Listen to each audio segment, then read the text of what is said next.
Olá, seja muito bem-vindo ao Folha Entrevista desta semana, em formato um pouco diferente. Nós estamos usando o aplicativo do Zoom Meeting para esta entrevista desta semana, porque a nossa convidada está com boa parte da população, deveria, né? A nossa convidada está fazendo a quarentena, está seguindo à risca, né, as regras da quarentena.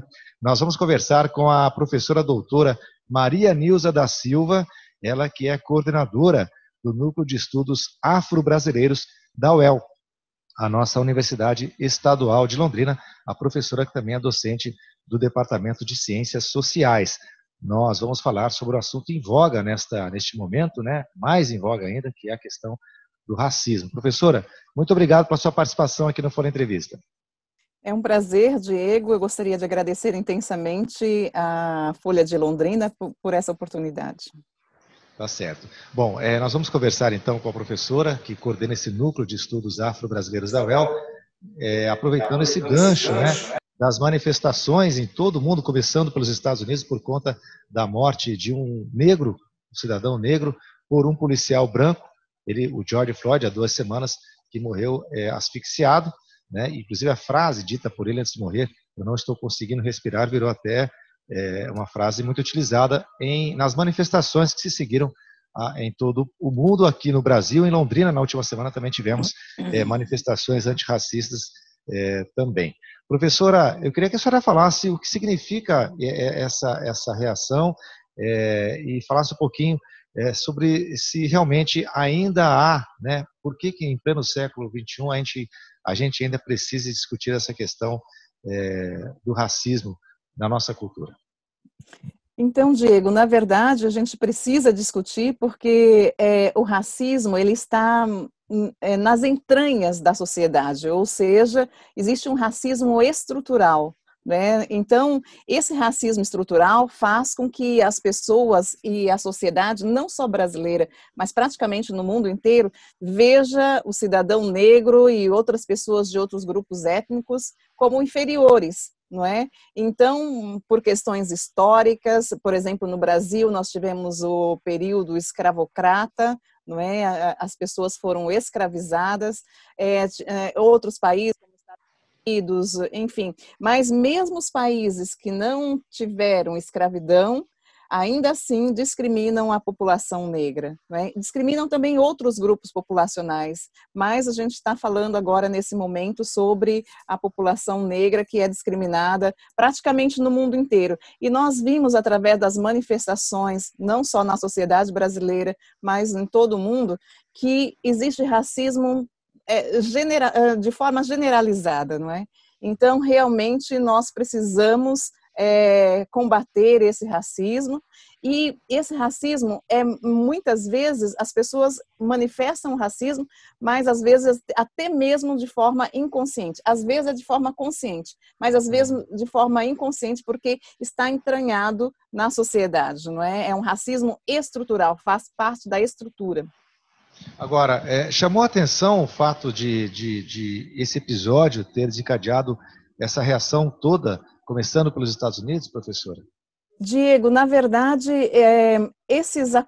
esses fatos acontecem diariamente. Para você ter uma ideia, no Brasil, nos últimos anos, segundo os estudos do IPEA, Instituto de Pesquisas Econômicas Aplicadas, e outros institutos que fizeram também o mapa da violência, não é? Então, mostram que nos últimos anos nós tivemos mais de 60 mil homicídios no Brasil. E destes, em torno de 75% são de negros. E a maioria desses negros são jovens. E isso ocorre no mundo todo. É como se matar o negro não causasse tanta comoção, não causasse uma indignação como em relação a outros grupos populacionais. Contudo, o fato inédito que nós tivemos aí foi exatamente a gravação. Todo fato, não é? Todo fato foi filmado. Ele andando antes do fato da abordagem. Enfim, foi tudo gravado. Então, hoje, nós tivemos essa possibilidade de indignar indignar-nos porque o mundo inteiro viu ele sendo sufocado durante quase 9 minutos até desfalecer completamente. Então, aquilo mexeu muito com a população, com as sociedades, né, as diferentes sociedades. Agora, todas as pessoas, não todas, mas a maior parte das pessoas sabe que existem desigualdades, sabe que a polícia, não só no Brasil, mas no Brasil de forma particular, mata muito mais jovens negros, né? Nós vimos que depois do assassinato do George Floyd, vários outros casos aconteceram no Rio de Janeiro, no Nordeste, né? Então temos vários jovens que foram assassinados e por pessoas que deveriam exatamente proteger a vida, não é? Pessoas que têm como obrigação salvaguardar a vida da população. Certo. Agora, aqui em Londrina, especificamente, falando das manifestações que tivemos na última semana, o que chamou a atenção também, professora, muitos jovens participando, né? Isso é um fator positivo também, né? De consciência já nessa faixa etária mais baixa, vamos dizer assim, né? Então, nós tivemos muitos jovens também por alguns fatores. Nós estamos vivenciando uma quarentena, a questão do distanciamento social por causa do Covid-19, não é?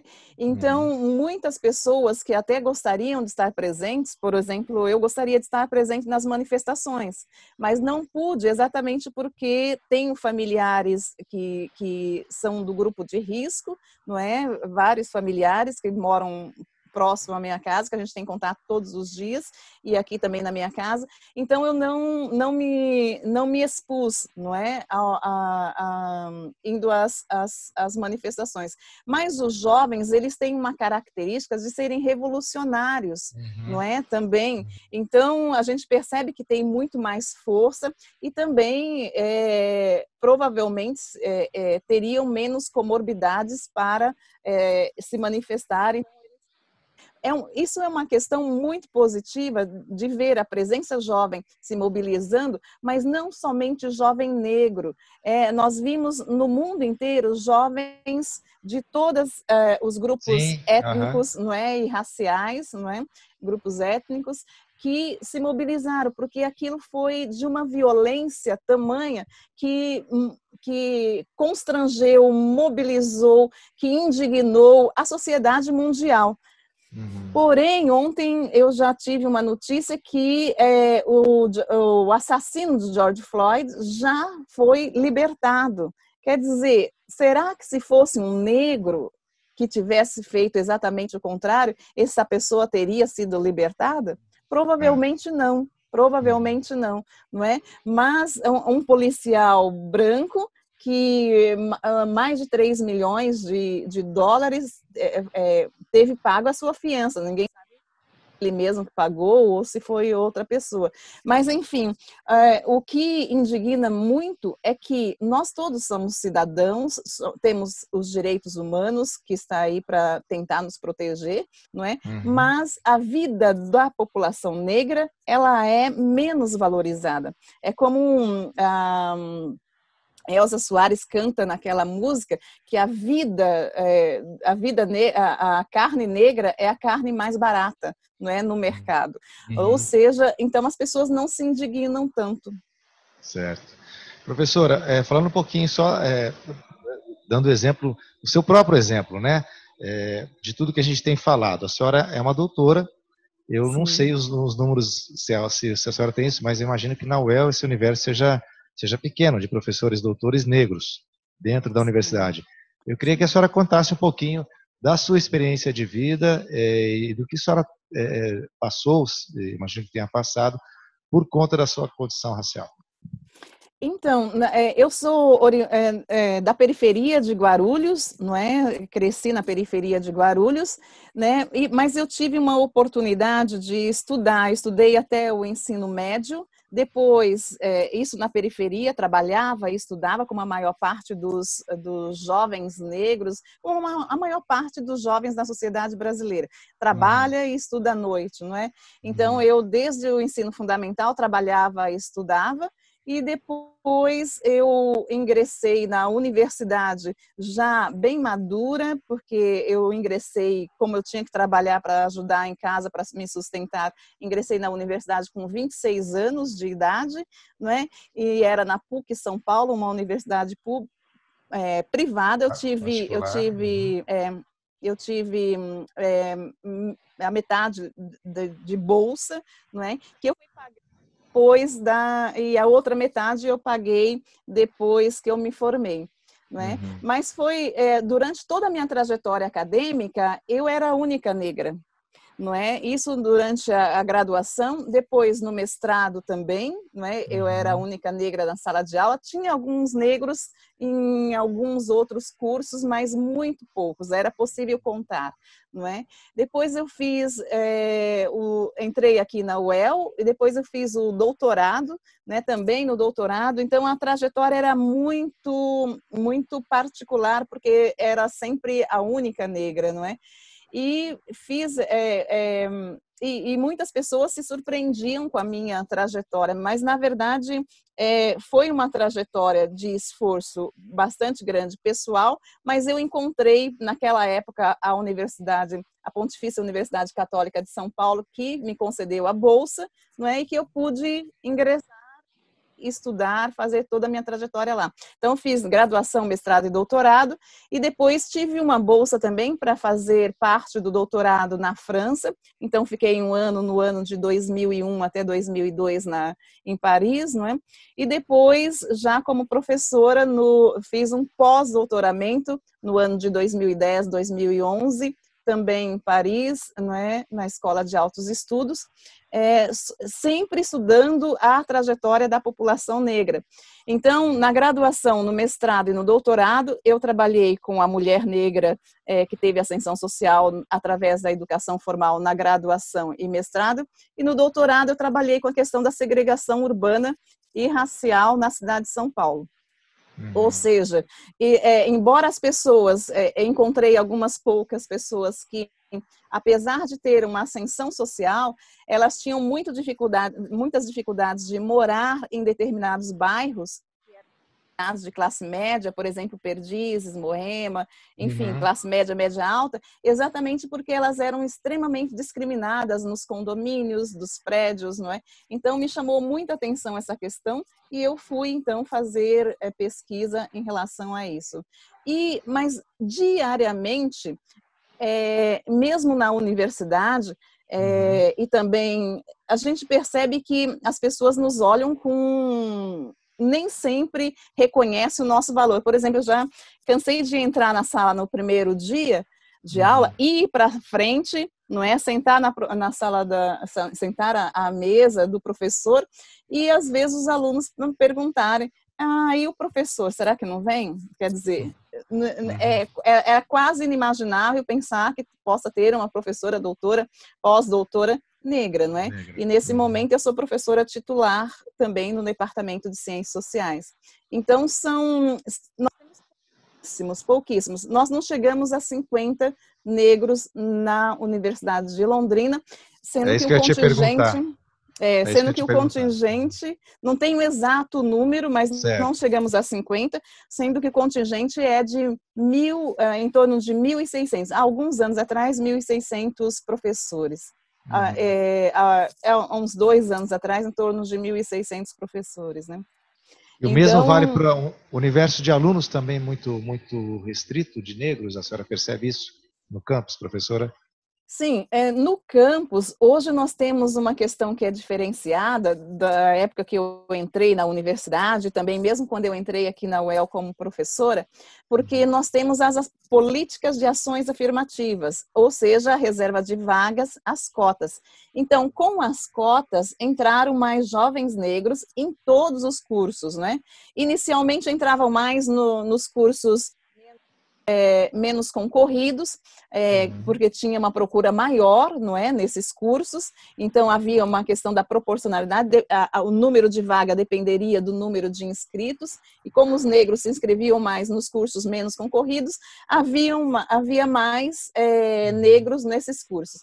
Porém, a partir de 2012, com o primeiro vestibular, com o vestibular de 2013, nós conseguimos, através de uma luta de professores, estudantes e comunidade de forma geral, movimento negro, conseguimos eliminar essa questão da proporcionalidade, e hoje nós temos jovens negros e negras em todos os cursos. Então, a gente percebe que hoje, por exemplo, no restaurante universitário, nós percebemos que ali tem um encontro de jovens na medicina, na físio, no direito, nas ciências sociais, na história, na pedagogia. Então, hoje nós temos um grupo maior de jovens negros, e a gente acredita que daqui mais ou menos algum tempo já não vai, por exemplo, causar uma surpresa tão grande ver um advogado negro, um jovem médico negro, né? Minha mãe esteve internada no HU,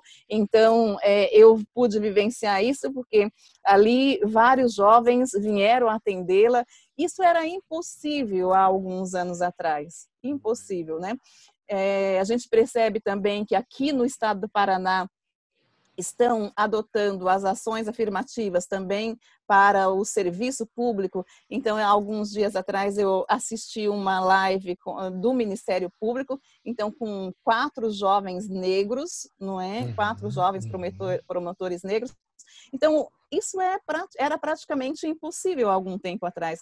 Então, as ações afirmativas estão mostrando que não é dar a vaga, ninguém dá, eles concorrem e eles disputam entre aqueles que concorrem, e os melhores ficam com a vaga, e é por isso que nós temos profissionais de excelente qualidade hoje, de todas as cores, indígenas, negros, brancos, enfim, né? Não é somente uma categoria de étnica e racial que está ascendendo socialmente.